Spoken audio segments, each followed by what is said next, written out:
Keep thy foot when thou goest to the house of God, and be more ready to hear, than to give the sacrifice of fools, for they consider not that they do evil.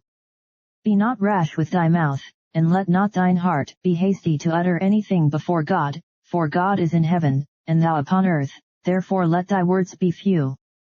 For a dream cometh through the multitude of business, and a fool's voice is known by multitude of words. When thou vowest a vow unto God, defer not to pay it, for he hath no pleasure in fools. Pay that which thou hast vowed. Better is it that thou shouldest not vow, than that thou shouldest vow and not pay. Suffer not thy mouth to cause thy flesh to sin, neither say thou before the angel, that it was an error. Wherefore should God be angry at thy voice, and destroy the work of thine hands? For in the multitude of dreams and many words there are also divers vanities, but fear thou God. If thou seest the oppression of the poor, and violent perverting of judgment and justice in a province, marvel not at the matter, for he that is higher than the highest regardeth, and there be higher than they. Moreover, the profit of the earth is for all, the king himself is served by the field. He that loveth silver shall not be satisfied with silver, nor he that loveth abundance with increase, this is also vanity. When goods increase, they are increased that eat them, and what good is there to the owners thereof, saving the beholding of them with their eyes?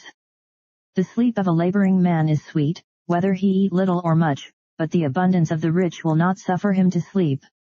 There is a sore evil which I have seen under the sun, namely, riches kept for the owners thereof to their hurt.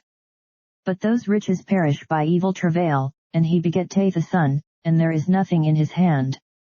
As he came forth of his mother's womb, naked shall he return to go as he came, and shall take nothing of his labor, which he may carry away in his hand. And this also is a sore evil, that in all points as he came, so shall he go, and what profit hath he that hath labored for the wind? All his days also he eats in darkness, and he hath much sorrow and wrath with his sickness.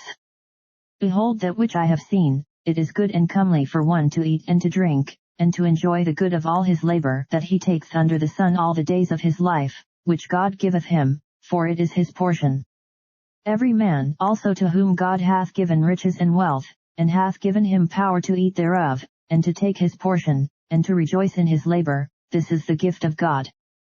For he shall not much remember the days of his life, because God answereth him in the joy of his heart.